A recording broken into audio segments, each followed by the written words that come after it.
घ्या आता. या example, find the length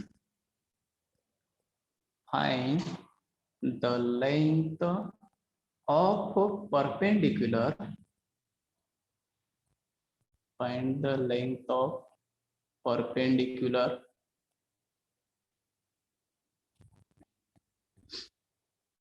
from the point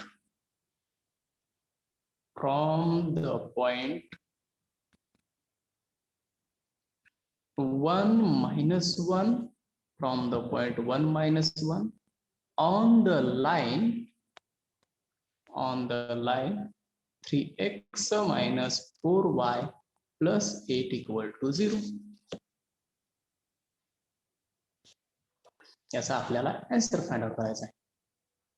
length काढायची आहे परपेंडिक्युलरची, परपेंडिक्युलर लेंथ. एक पॉइंट दिला आहे, दुसरी लाईन दिलेली आहे.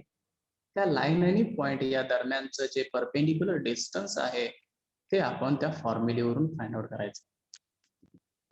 त्यासाठी सुरुवातीला आपण दिलेलं इक्वेशन लिहून घेतोय. लिहून घ्या सर्वांनी दिलेलं equation. Given 3x minus 4y plus 8 equal to 0. हे इक्वेशन आपल्याला दिलेलं आहे.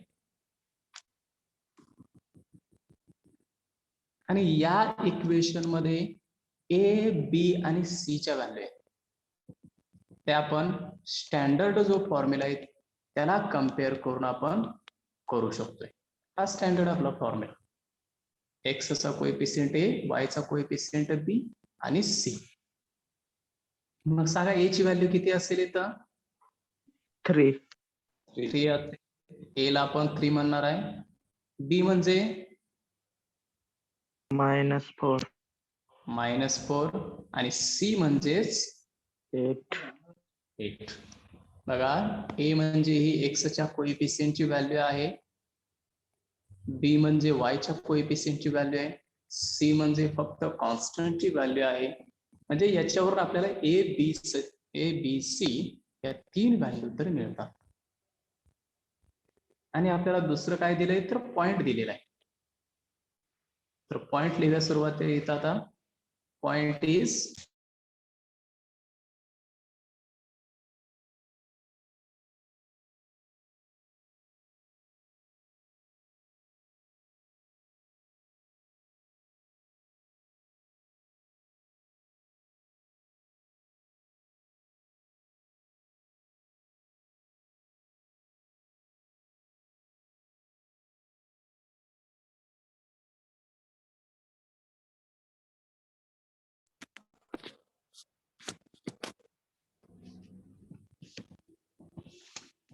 पॉइंट दिलेला आहे आपल्याला 1 minus 1, की ज्याची व्हॅल्यू आपण कम्पेअर केल्यानंतर आपण म्हणतोय x1 आणि y1. कम्पेअर केल्यानंतर आपण त्या व्हॅल्यूला म्हणतोय पहिली व्हॅल्यू x1, दुसरी व्हॅल्यू y1. या दिलेल्या गोष्टी लिहिल्यानंतर आपण मग फॉर्म्युला यूज करतोय. परपेंडिक्युलर डिस्टन्स साठी जो फॉर्म्युला होता तो फॉर्म्युला लिहायचा. त्या सर्वांनी formula modulus ax1 plus by1 plus c divided by root a square plus b square. हा आपला फॉर्म्युला. बघा, ऑब्जेक्टिव्ह मध्ये फॉर्म्युला सुद्धा विचारतील किंवा लेंथ सुद्धा विचारतील. तुम्हाला लेंथ काढावी लागेल या फॉर्म्युलेवरून कॅल्क्युलेशन करून, आणि ती व्हॅल्यू ऑब्जेक्टिव्ह मध्ये आहे का, पर्याय जे दिलेले आहेत त्यामध्ये आहे का बघायची, त्यावर क्लिक करायचं.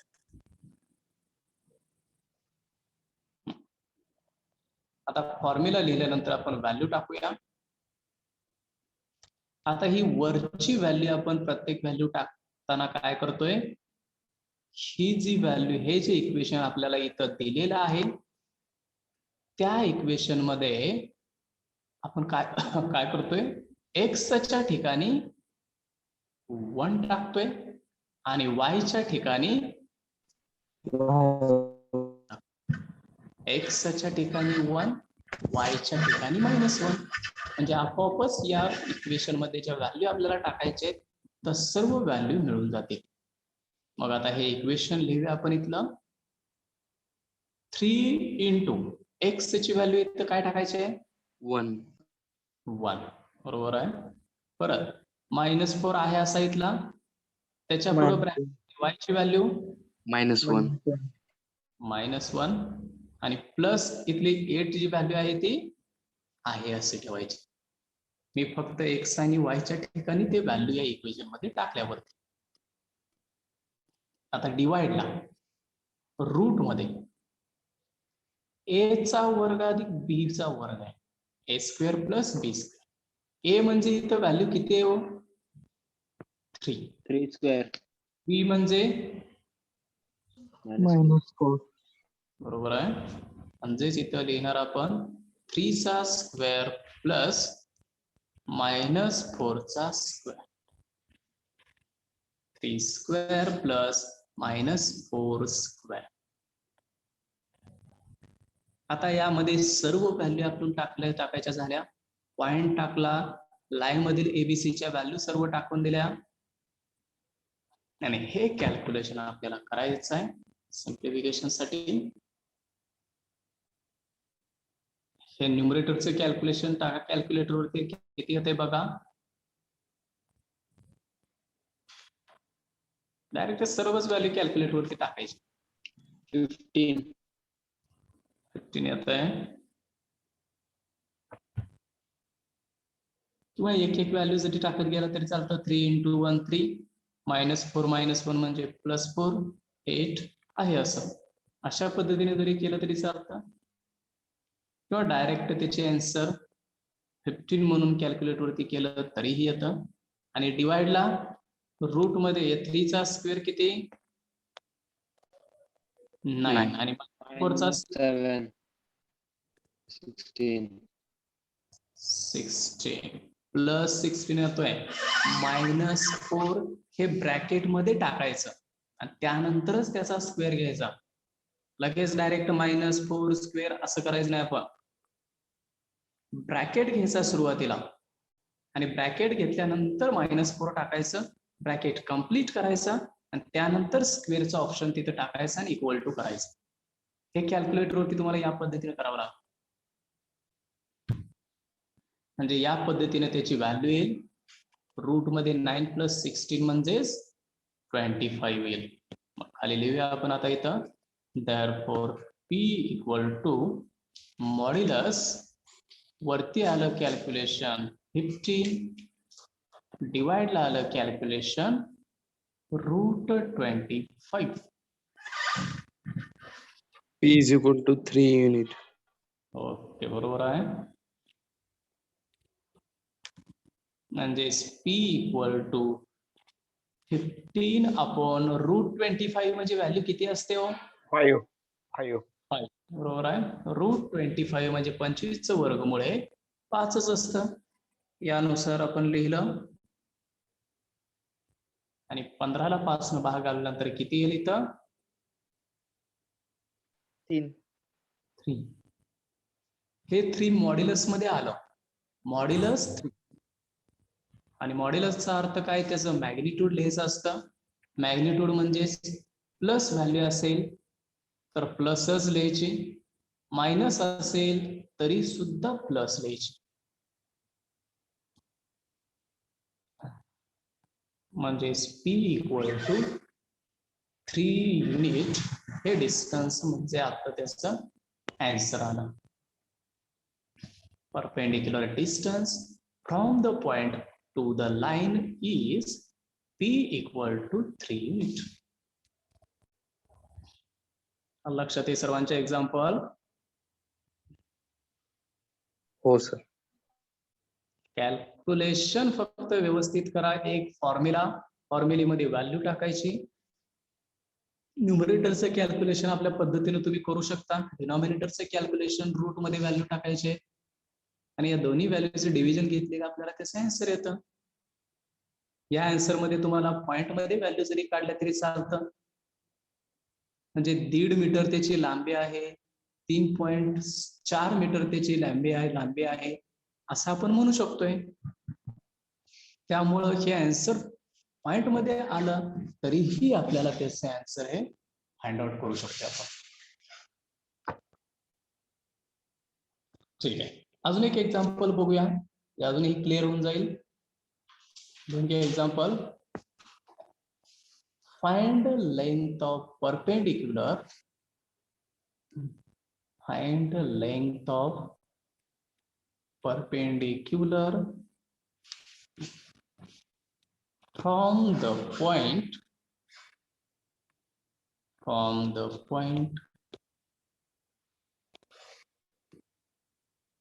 0, 5/4, 0 आणि 5/4 आहे, on the line 6x plus 8y minus 45 equal to 0.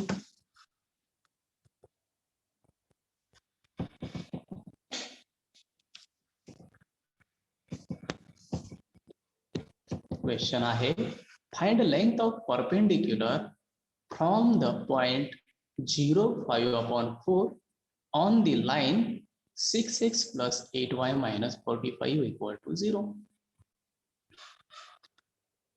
म्हणजेच इथंही तुम्हाला एक पॉइंट दिलेला आहे, एक लाईन दिलेली आहे आणि या पॉइंट आणि लाईन मधलं डिस्टन्स आपल्याला फाइंड आउट करायचं. त्यासाठी फॉर्म्युला जो आपण दिलेला आहे तोच यूज करणार आहे. पण तो फॉर्म्युला यूज करण्यासाठी आपण सुरुवातीला मग दिलेली लाईन लिहूया. म्हणजेच गिवन लाईन जी आहे ती लिहूया सुरुवातीला. 6x plus 8y minus 45 equal to 0 ही दिलेली लाईन आणि पॉइंट सुद्धा दिलेला आहे, तो सुद्धा लिहूया. पॉइंट कोणता दिलेला आहे? 0, 5/4. जे काही दिलेलं आहे ते आहे असं लिहायचं, 5/4. आणि यांना आपण आता त्या पॉइंटला कशाने डिनोट करतोय? AB. x1 y1. पॉइंट म्हणजे x1 y1 आणि आता x चा कोएफिशियंट म्हणजे त्याला कशाने डिनोट करतोय? a न. y चा कोएफिशियंट म्हणजे b आणि कॉन्स्टंट म्हणजे c. म्हणजेच आपल्याला a ची व्हॅल्यू 6 झाली, b ची व्हॅल्यू 8 आणि c ची व्हॅल्यू -45. तिन्ही व्हॅल्यू त्याच्यावरून आपण लिहिले. मग फॉर्म्युला लिहा. P equal to modulus ax1 plus by1 plus c divided by root a square plus b square. ax1 plus by1 plus c upon root a square plus b square.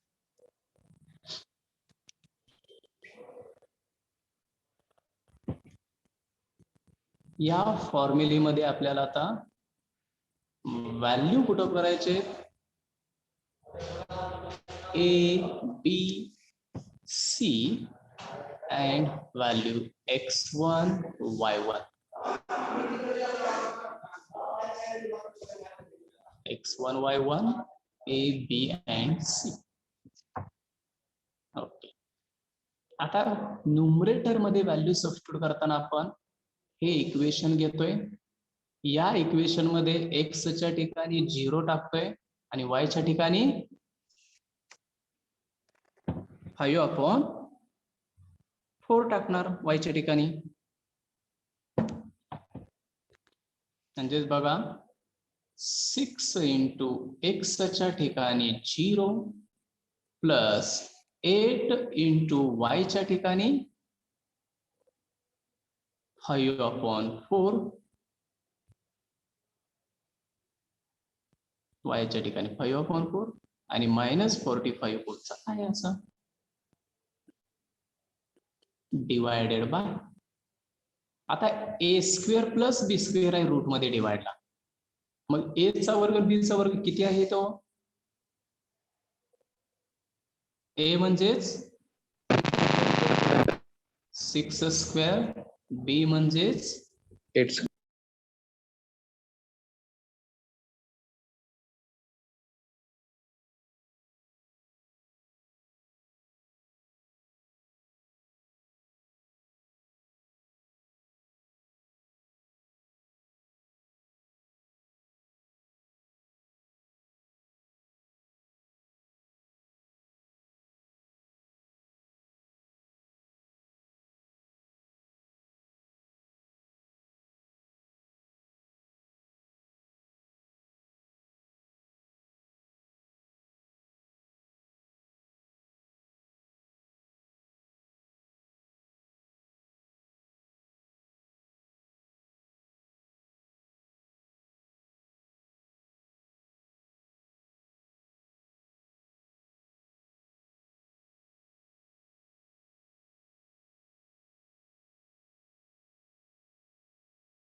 आता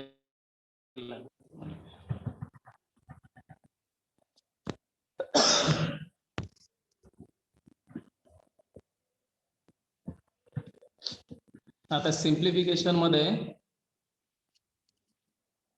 हे पूर्ण न्यूमरेटरची value जरी तुम्ही calculator वरती टाकली तरी तुम्हाला त्याची व्हॅल्यू किती येते? व्हॅल्यू त्याचे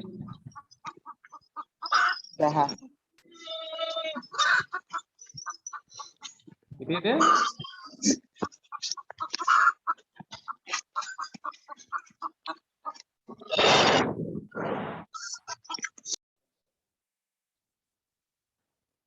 ठीक आहे बघा, यामध्ये आपण काय करू शकतो, जर डायरेक्ट जर आपण कॅल्क्युलेटर नसेल तरीही सिम्प्लिफाय करता येतं.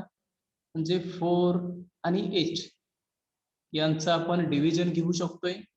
4 एके 4, 4 दोन्ही 8 यानुसार. म्हणजेच एक पहिली व्हॅल्यू 6 इंटू 0 म्हणजे इथं 0 येईल, प्लस हे भाग काय गेल्यानंतर 2 इंटू 5 म्हणजे तिथं 10 येईल आणि -45 त्याच्या पुढे येईल.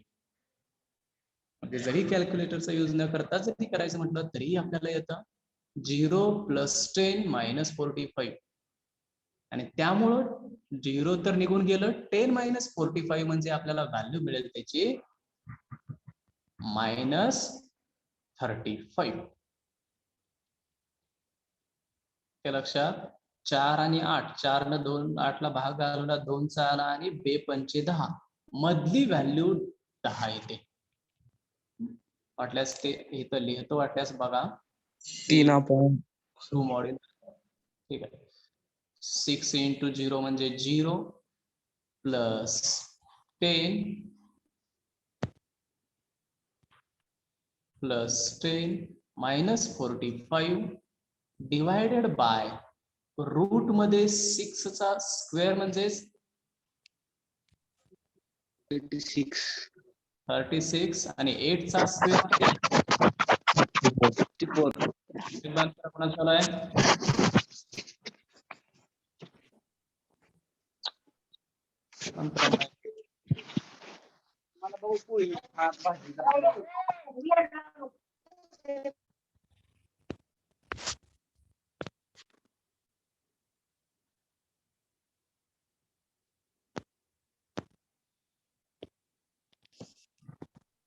म्हणजे आपण ती व्हॅल्यू आता लिहू शकतो.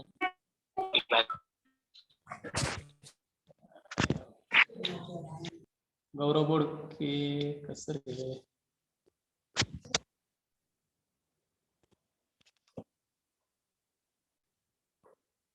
वरती -35 आला, खाली √100 आला, म्हणजे p = -35/100 च रूट म्हणजे 10. 10 आलं. -7/2. हा त्याच्याच खाली लिहा आता P इक्वल टू मॉड्युलस निघून गेलं किंवा मॉड्युलस मध्ये जर व्हॅल्यू हे करायची झाली तर 35/10 या पद्धतीनं आपल्याला व्हॅल्यू आली. मायनस काढून टाकलं त्याचं मॅग्निट्यूड साठी मी मायनस काढून टाकलं आणि 35/10 झालं. आता ही व्हॅल्यू मी तुम्हाला आता सांगितलं होतं पॉइंट मध्ये जरी आपण व्हॅल्यू त्याची फाइंड आउट केली तरीही चालते. म्हणजेच ऍक्च्युअल त्या पॉइंट डिस्टन्स किती असेल मग 3/5. 3/5 नाही 3.5 unit. Distance between point and line झालं काय 3.5 युनिट. इथं तुम्ही डायरेक्ट पॉइंट मध्ये व्हॅल्यू काढायची. इथं 5 ते 5 5 2 10 हे करत असायची काहीच गरज नाही. डायरेक्ट तुमची value P equal to 3.5 unit म्हणजे मीटर मध्ये असेल तर 3.5 मीटर त्यात मधलं डिस्टन्स असेल. सेंटीमीटर असेल तर 3.5 सेंटीमीटर त्यांचे डिस्टन्स असेल. असं आपण एक्झॅक्टली सांगू शकतोय त्या लाईन आणि पॉइंट मधलं डिस्टन्स. लक्ष सर्वांचे आहे. हो सर. पॉइंट आणि लाईन मधलं डिस्टन्स कशा पद्धतीनं फाइंड आउट करायचं हे सर्वांना समजलं. हो. बघा महत्वाचा आहे हा आपला तिसरा पॉइंट होता distance of the point from the line आणि फॉर्म्युला होता P equal to modulus ax1 plus by1 plus c divided by root a² plus b². या पद्धतीनं आपण लाईन आणि पॉइंट मधलं डिस्टन्स फाइंड आउट केलं. आता त्यानंतरचा चौथा पॉइंट आहे आपला यातला स्ट्रेट लाईन मधील तो आहे डिस्टन्सच आपल्याला फाइंड आउट करायचा आहे. पण डिस्टन्स आपल्याला पॉइंट आणि लाईनच्या ऐवजी ते डिस्टन्स फाइंड आउट करायचं आहे दोन पॅरलल लाईन मधलं. मग हेडिंग टाका सर्वांनी. Perpendicular distance between two parallel lines. Two parallel lines.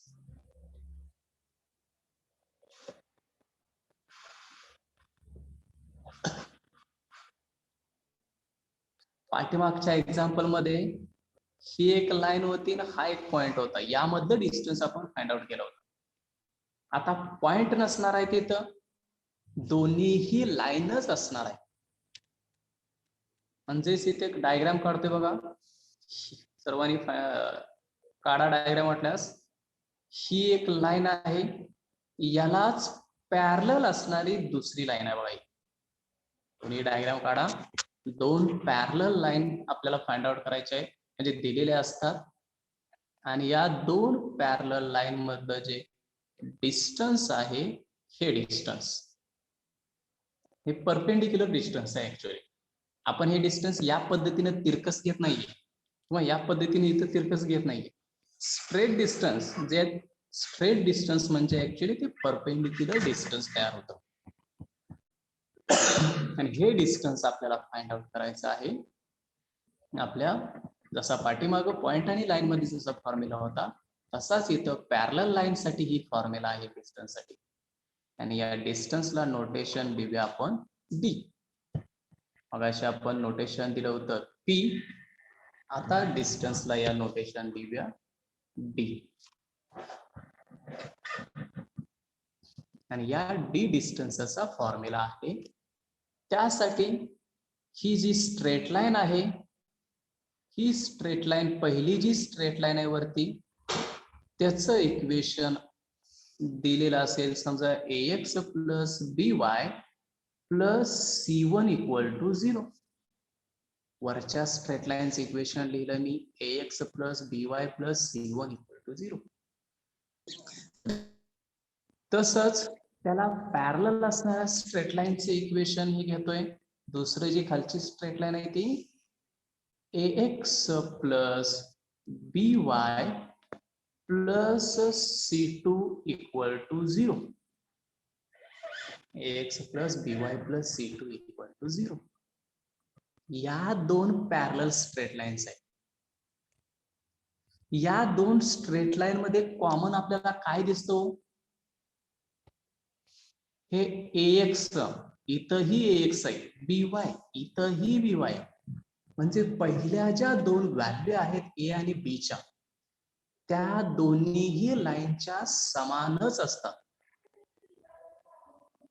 आणि समान असतील तरच त्या पॅरलल लाईन्स तयार होतील. ए आणि बी वरती तर स्लोप असतोय. M1 स्लोपची व्हॅल्यू काय असते? -a/b. दुसरा स्लोप M2 घेतला तर त्याचीही व्हॅल्यू -a/b. आणि हे दोन्ही सेम आहेत. जर याच्या बद्दल जर दुसरी इथं व्हॅल्यू असती तर ह्या दोन लाईन पॅरलल नसल्या असत्या, पॅरलल त्या होणार नाही. त्यासाठी या दोन्ही पॅरलल लाईन मध्ये कॉमन लक्षात ठेवायचं, ए आणि बी च्या व्हॅल्यू ज्या असतात त्या दोन्ही सेम असतात. चेंज काय असतो? दोन कॉन्स्टंट मध्ये चेंज असतो, C1 आणि C2. पहिल्या लाईनचा कॉन्स्टंट C1, दुसऱ्या लाईनचा कॉन्स्टंट C2. यामध्ये चेंज असतो. तुम्हाला क्वेश्चन मध्ये ते पॅरलल म्हणून दिलं जातं. त्यामुळे ax प्लस by या व्हॅल्यू सेमच राहतील. आणि त्यावरून मग आपल्याला d चा फॉर्म्युला आहे d इक्वल टू ला सर्वांनी modulus C2 modulus C2 minus C1 divided by root a square plus b square. Modulus complete. हा डिस्टन्स बिटवीन टू पॅरलल लाईनचा फॉर्म्युला. बघा, परपेंडिक्युलर डिस्टन्स पॉइंट आणि लाईन मध्ये आणि यामध्ये कॉमन काय आहे हो फॉर्म्युलीमध्ये? काय दिसतंय त्या दोन्ही फॉर्म्युलीमध्ये कॉमन? मग तुम्हाला सेम काय दिसतंय? डिनॉमिनेटर त्या दोन्हींचा सेम आहे का? a square plus b square. हा, डिनॉमिनेटर त्या दोन्हीमध्ये, त्याच्यामध्येही denominator root a square plus b स्क्वेअरच होता. इथंही डिनॉमिनेटर तोच आहे. फक्त त्या पॉइंट आणि लाईन मध्ये ax1 प्लस by1 असं पूर्ण इक्वेशन होतं. इथं पूर्ण इक्वेशन नाहीये. फक्त काय आहे, दोन्ही लाईनचे ते कॉन्स्टंट आहेत. पहिल्या लाईनचा कॉन्स्टंट C1, दुसऱ्या लाईनचा कॉन्स्टंट C2. त्या दोन कॉन्स्टंटची वरती सबट्रॅक्शन आहे आणि खाली root a square plus b square आहे. म्हणजे त्या लाईन पेक्षा सुद्धा हा फॉर्म्युला सोपा आहे. d equal to modulus C2 minus C1 upon root a square plus b square. हा त्याचा फॉर्म्युला. यातला लिहून सर्वांनी फॉर्म्युला हा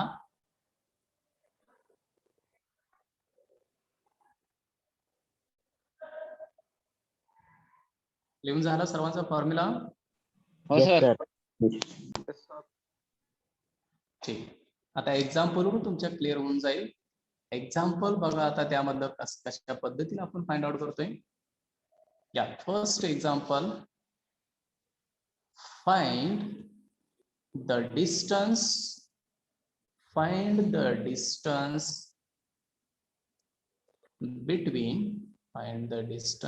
between two parallel lines.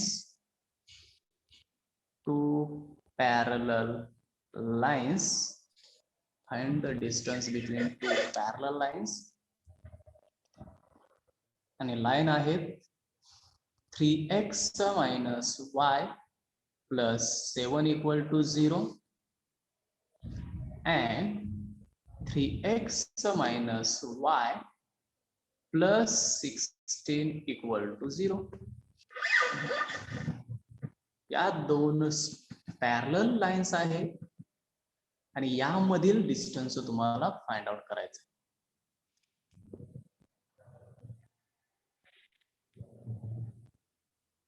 Question लिहिला सर्वांनी?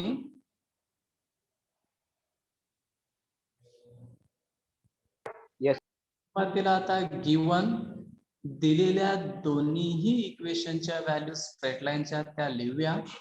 त्या सर्वांनी 3x minus y plus 7 equal to 0 and 3x minus y plus 16 equal to 0.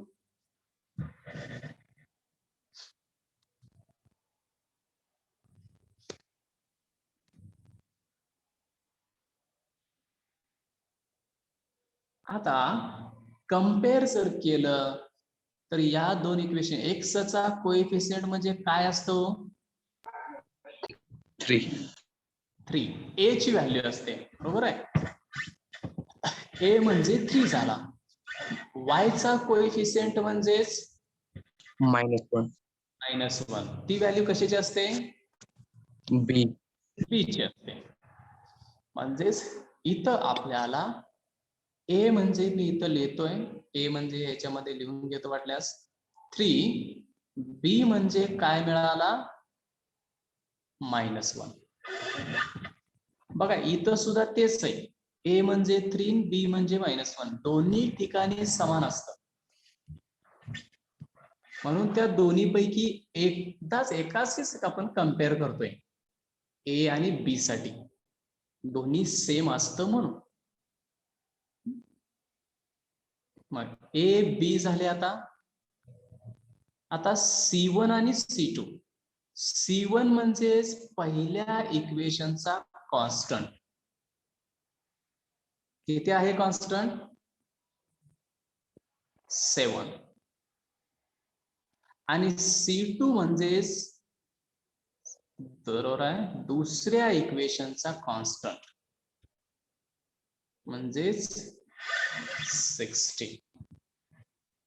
आता a is 3, b is -1, C1 is 7, C2 is 16. हे आपल्याला मिळालं. झालं सर्वांच्या a b C1 C2 च्या व्हॅल्यू तर कम्पेअर केलेल्या. आता फॉर्म्युला लिहूया आपण. खाली फॉर्म्युला d इक्वल टू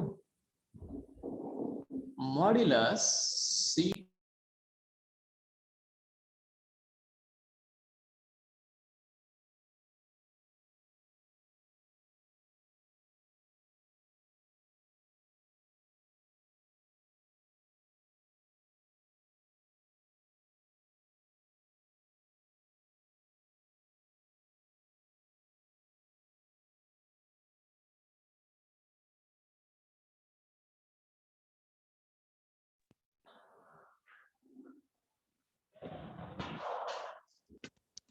सर्वांनी ते C2 minus C1 upon root a square plus b square आहे.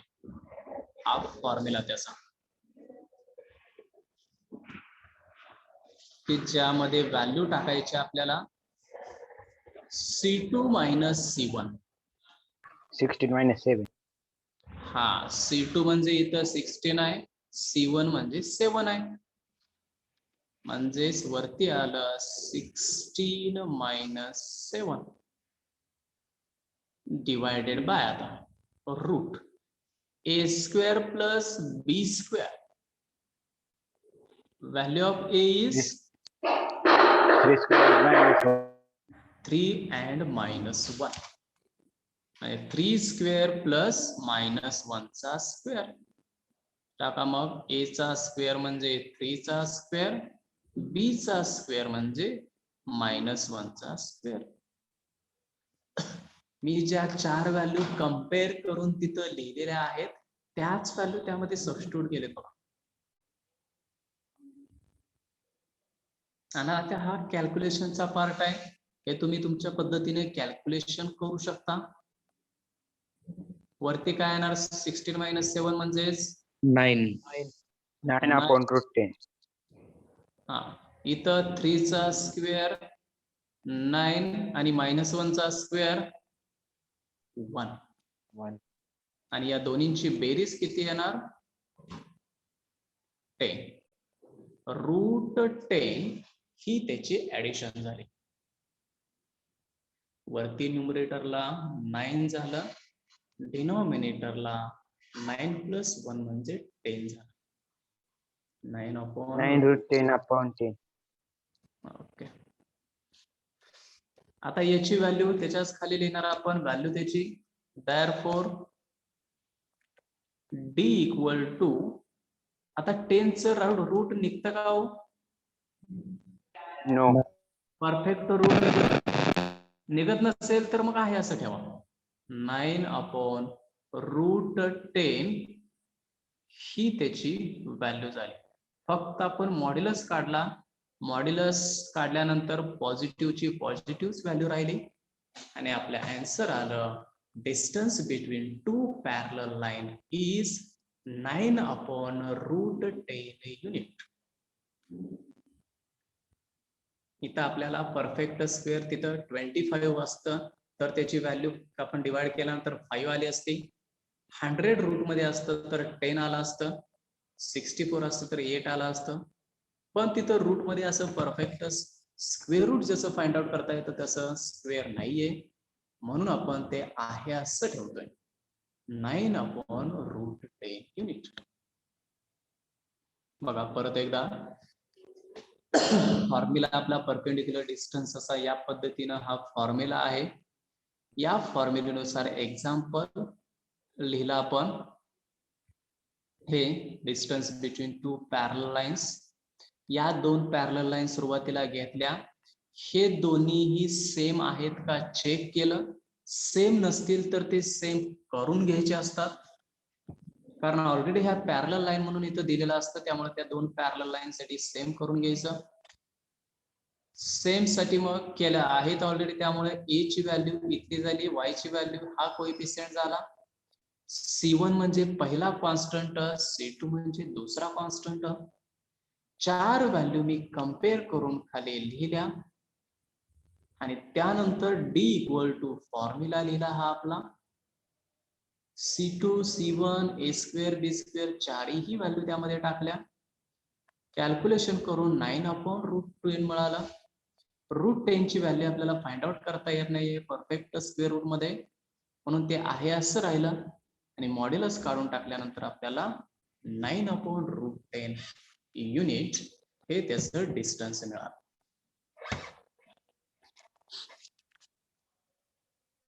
समज सर्वांना हे? Yes, sir. हो सर. ओके. आता अजून एक प्रॉब्लेम घेऊया, सेकंड प्रॉब्लेम आपण घेऊया जे अजून ही क्लिअर होऊन जाईल. फाइंड द डिस्टन्स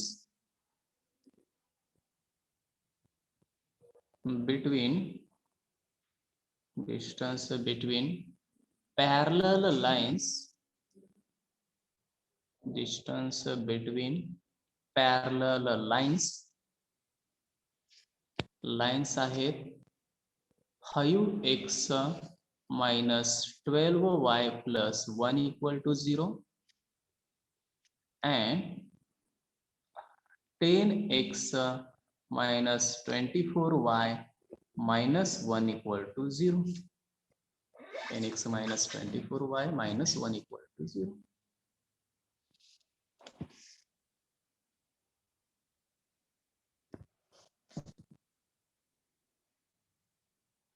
आता इथं दोन लाईन ज्या आहेत, ह्या पहिल्या दोन्ही समान व्हॅल्यू आहेत का हो?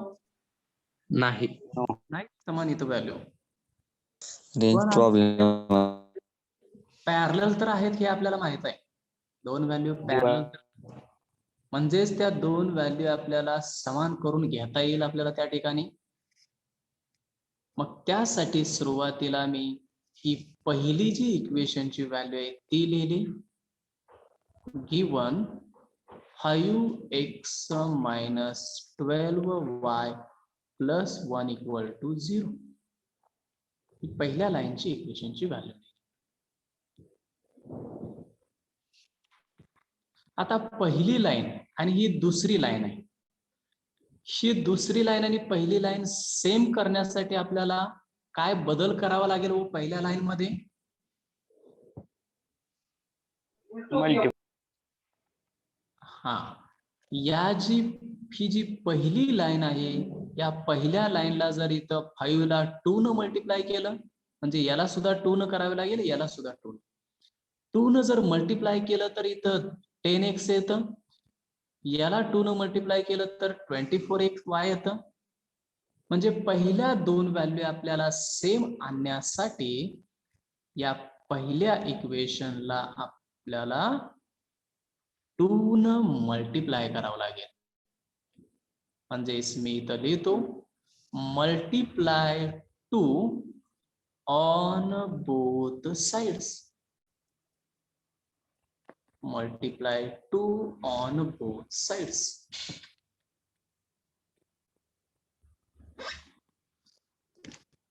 करा आता मल्टिप्लाय. 5x ला 2 न मल्टिप्लाय केलं तर 10x झालं.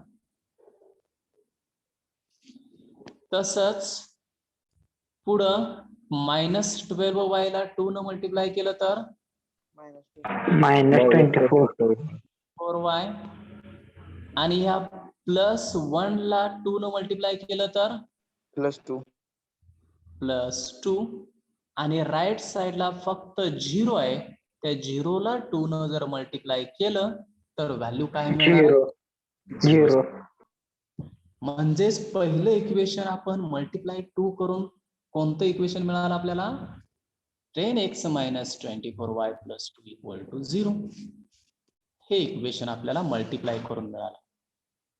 आणि आता याच्या बरोबरीनं आपलं जे दुसरं इक्वेशन ऑलरेडी जे होतं, कोणतं? हे इक्वेशन जे दुसरं होतं ते आहे असं आपण लिहायचं.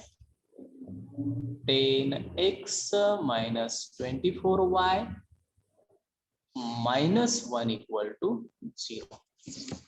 दुसऱ्यामध्ये आपण काय बदल केलाय का हो? नाही केला बदल. नाही. पहिलं इक्वेशन दुसऱ्याच्या पद्धतीने आणण्यासाठी 2 न मल्टिप्लाय. आता कम्पेअर करा, हे दोन्ही समान आहेत, याचाच अर्थ A आणि B फाइंड आउट करा. देअरफॉर A = किती झाला? x चा कोएफिशियंट 10, B = y चा कोएफिशियंट -24. परत कॉन्स्टंट, पहिला कॉन्स्टंट C1 = 2 आणि दुसरा कॉन्स्टंट C2 = -1. बरोबर आहे, C2 = -1. या 4 व्हॅल्यू त्यावरून आपण लिहिल्या. आणि आता फॉर्म्युला लिहायचा. फॉर व्हॅल्यू माहिती झाल्या का D = फॉर्म्युला. बाकी यात सिम्प्लिफिकेशन सिंपल असतं, √a² + b².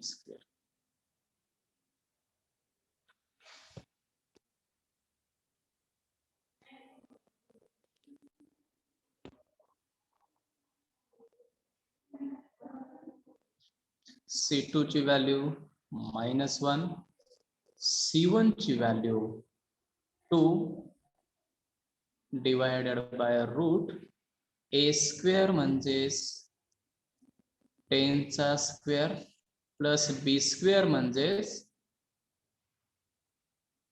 -24². एकदा का त्या 4 व्हॅल्यू मिळाल्या का 4 व्हॅल्यू त्यामध्ये सबस्टिट्यूट केलेत आपण. Hello, sir.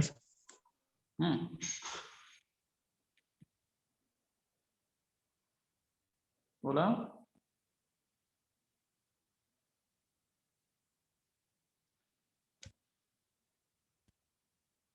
वरचं कॅल्क्युलेशन काय होईल? -1 -2 म्हणजे -3. -3, आणि रूट मध्ये 10² प्लस -24². हे करून बघा. आलं सर. ओके. म्हणजेच आपल्या इथं डी इक्वल टू आपण लिहिणार, वरती आलं आपलं -3 डिवायडेड बाय रूट मध्ये 10 चा स्क्वेअर आणि -24 चा स्क्वेअर, हे जर आपण केलं तर आपल्याला ऍडिशन किती येते हो? 676. हे कॅल्क्युलेशन करून बघा. 10 square plus in bracket -24 bracket square equal to,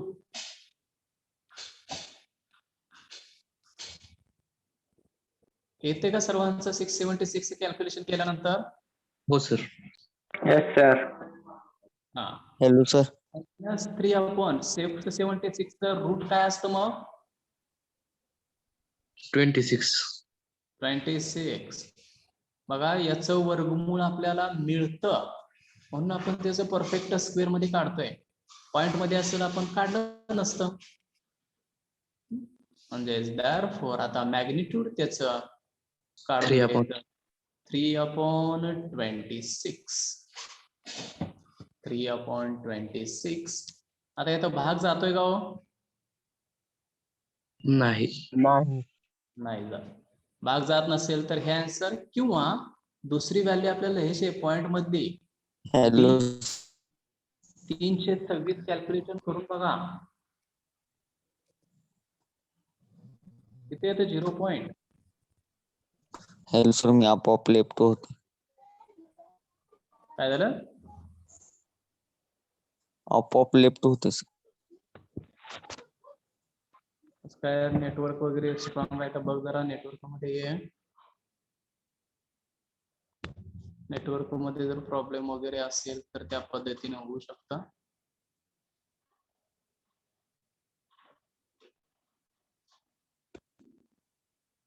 किती येतं? 3/26 म्हणजे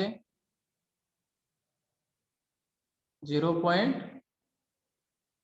0.11. सांगा ना पटदिशी मग, किती वेळ लागतोय 326 करायला तुम्हाला? 3/26 फक्त टाकायचंय तुम्हाला तिथं. सर कॅल्क्युलेटर तसं येत नाही, मोबाईलच्या कॅल्क्युलेटर मध्ये करून बघू सर, वेळ गेला. का कन्वर्ट करायचं? डेसिमलचं कन्व्हर्शन असतं की त्यामध्ये कॅल्क्युलेटर वरती. सर आता तुम्ही कॅल्सी शिकवाय कशी चालवायची ती? 20. बरं ठीक आहे. 326 जे आहे, 326 केल्यानंतर जर येत असेल तर त्याचा डेसिमलचं कन्व्हर्शन केलं तर तुम्हाला डायरेक्ट त्याची पॉइंट मध्ये सुद्धा व्हॅल्यू मिळते. पॉइंटचं कन्व्हर्शन डेसिमल मध्ये या पद्धतीनेही करता येतं. म्हणजे 326 जे आहे त्याची व्हॅल्यू 0.11 युनिट, हे त्याचं आपलं आन्सर मिळालं.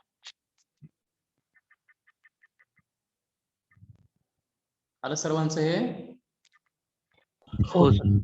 हो sir. Yes sir.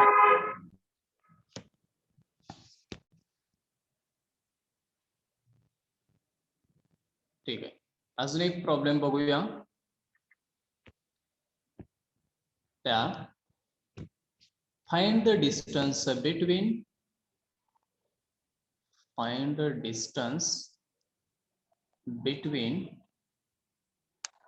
parallel lines.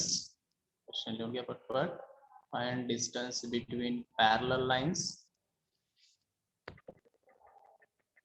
Equation आहे 4x minus 3y plus 2 equal to 0 and 8x minus 6y plus 2 equal to 0.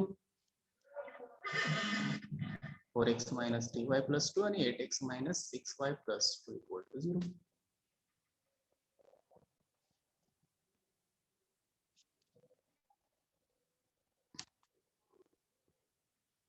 इथं ही दोन्हीही इक्वेशन बघा समान नाहीयेत. पुढे ते x आणि y नाही व्हॅल्यू समान. कितीनं मल्टिप्लाय करावं लागेल मग? 2. 2 ने. बरोबर आहे. करा मग. आपल्या पहिलं इक्वेशन, पहिलं इक्वेशन आहे असं लिहायचं.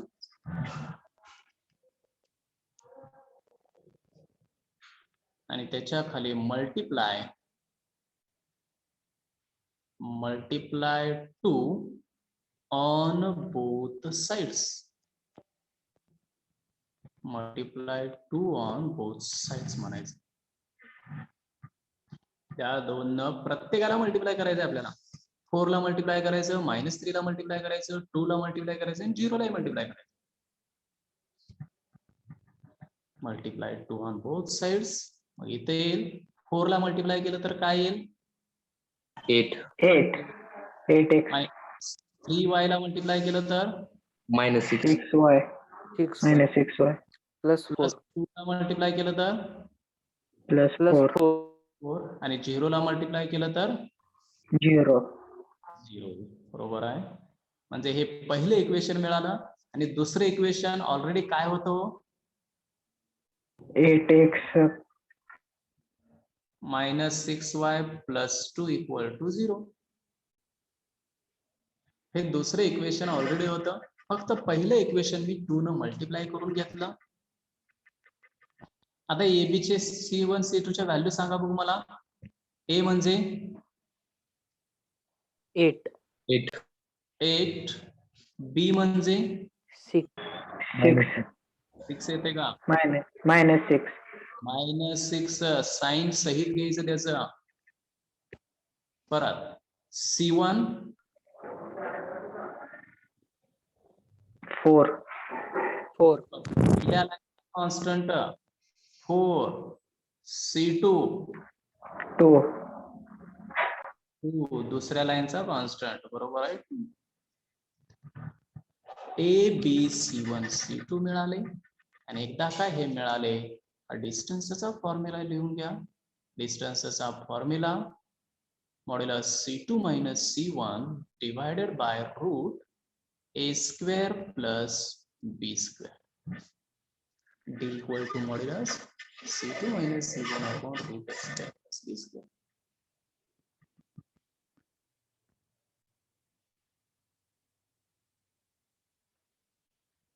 व्हॅल्यू टाका मग आता. मॉड्युलस C2 ची व्हॅल्यू 2 आहे, 2 C1 ची -4 4. बरोबर आहे. आणि A² + B² म्हणजेच 8 -6 चा स्क्वेअर. व्यवस्थित लिहा. रूट मध्ये 8 चा स्क्वेअर प्लस -6 चा स्क्वेअर या पद्धतीने आपल्याला लिहायचं आहे.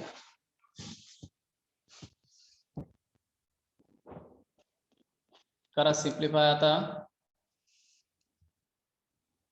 2 - 4 म्हणजे वरती किती आलं?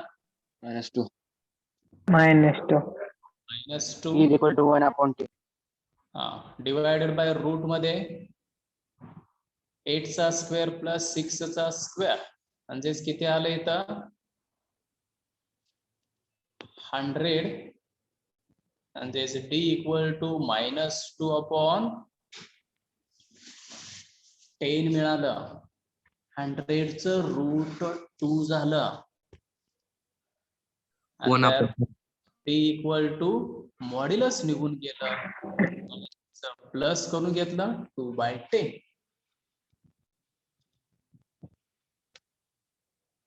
आणि 2/10 म्हणजे काय येईल त्याची व्हॅल्यू? 1/5 1/5 1/5 किंवा पॉइंट मध्ये व्हॅल्यू 0.2 0.2 युनिट.